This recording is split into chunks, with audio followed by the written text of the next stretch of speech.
Hello दोस्तों, स्वागत है आपका मेरे YouTube चैनल पर। आज की कहानी का शीर्षक है हनुमान जी और भीम की कहानी। आइए शुरू करते हैं आज की कहानी। हनुमान जी का जन्म त्रेता युग में हुआ था और वे श्री राम के समकालीन थे और वे भगवान राम के परम भक्त थे और लंका युद्ध में श्री राम का साथ देकर माता सीता को लंका से मुक्त करवाया और युद्ध में विजय प्राप्त की। इसी प्रकार भीम का जन्म द्वापर युग में हुआ और श्री कृष्ण के समकालीन थे। भीम भी महाबलशाली योद्धा थे। महाभारत के 5 पांडवों में भीम सबसे अधिक शक्तिशाली और बलवान थे। उनमें 100 हाथियों का बल था और उस समय संपूर्ण पृथ्वी पर उनके समान शक्तिशाली कोई दूसरा नहीं था। उन्होंने अच्छे महाबलियों को युद्ध में धूल चटाई थी। हनुमान जी और भीम दोनों को पवन पुत्र कहा जाता है। हनुमान जी को अमरता का बलिदान मिला है, इसीलिए जब तक धरती रहेगी हनुमान जी साक्षात इस धरती पर रहेंगे और लोगों के कष्टों को दूर करते रहेंगे। महाभारत में एक रोचक प्रसंग आता है जब अलग अलग युगों के 2 महान योद्धा हनुमान जी और भीम का सामना होता है। बात महाभारत काल की है। पांडवों को 14 वर्ष का वनवास और 1 वर्ष का अज्ञातवास मिला था। इस दौरान एक बार पांडव किसी वन में रुके हुए थे। उस वन में एक सरोवर था। उस सरोवर में सुगंधित कमल पुष्प लगे हुए थे जिनकी सुगंध चारों तरफ फैल रही थी। द्रौपदी को इन पुष्पों की सुगंध अपनी तरफ आकर्षित कर रही थी। द्रौपदी ने भीम को पुष्प कमल लाने के लिए कहा और भीम निकल गए सुगंधित पुष्प कमल की तलाश में। तभी रास्ते में उन्हें एक बूढ़ा वानर मिला जो लेटा हुआ था और उसकी पूंछ रास्ते में फैली हुई थी। रास्ते में वानर की पूंछ फैली होने से भीम आगे नहीं जा सकते थे, क्योंकि किसी भी जीव के लेटा होने पर उसके अथवा उसके शरीर के किसी अंग के ऊपर से जाना अमर्यादित माना जाता है।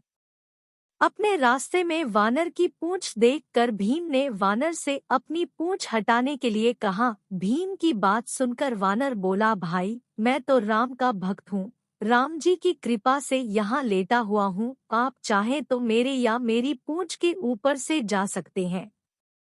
भीमसेन को वानर की बात पसंद नहीं आई और उन्होंने गुस्से में वानर से अपनी पूंछ हटाने के लिए कहा। भीमसेन की बात सुनकर वानर बोला, भाई आप तो पृथ्वी के सबसे शक्तिशाली व्यक्ति हो, आप ही मेरी पूंछ हटा दो।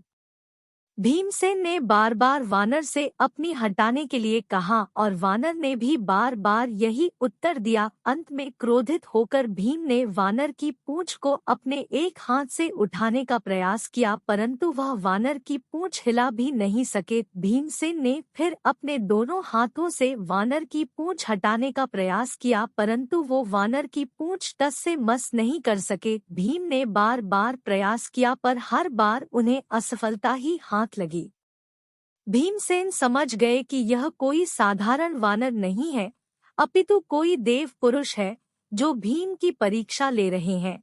भीम ने दोनों हाथ जोड़कर अपनी गलती स्वीकार करते हुए वानर से उनका परिचय पूछा। वानर ने अपना परिचय श्रीराम के सेवक के रूप में बतलाया। वानर की इतनी बात सुनकर भीमसेन समझ गए कि ये कोई और नहीं अपितु साक्षात हनुमान जी हैं।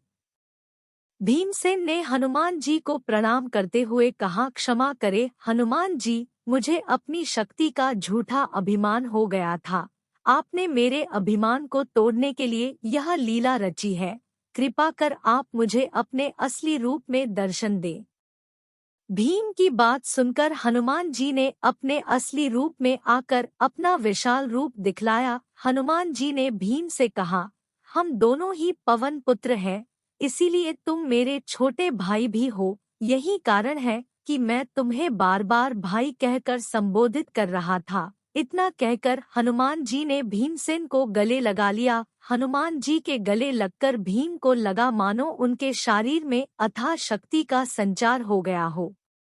भीम ने हनुमान जी से आग्रह किया कि वह कौरवों के साथ होने वाले युद्ध में पांडवों का साथ दे, जिस पर हनुमान जी ने कहा, जिस युग से मैं हूँ वह युग दूसरा था, उसमें मैंने श्रीराम के लिए कई युद्ध किए थे।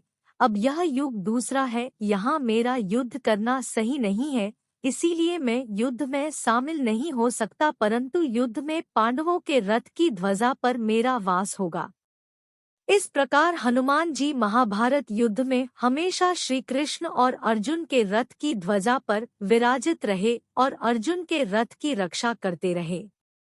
शिक्षा। हनुमान जी और भीम की कहानी से हमें शिक्षा मिलती है कि कभी भी अपनी शक्ति और बल का घमंड नहीं करना चाहिए। अगर आपको वीडियो पसंद आया तो लाइक, सब्सक्राइब और कमेंट जरूर करें और अपने दोस्तों को भी शेयर करें। धन्यवाद। आपका दिन शुभ हो।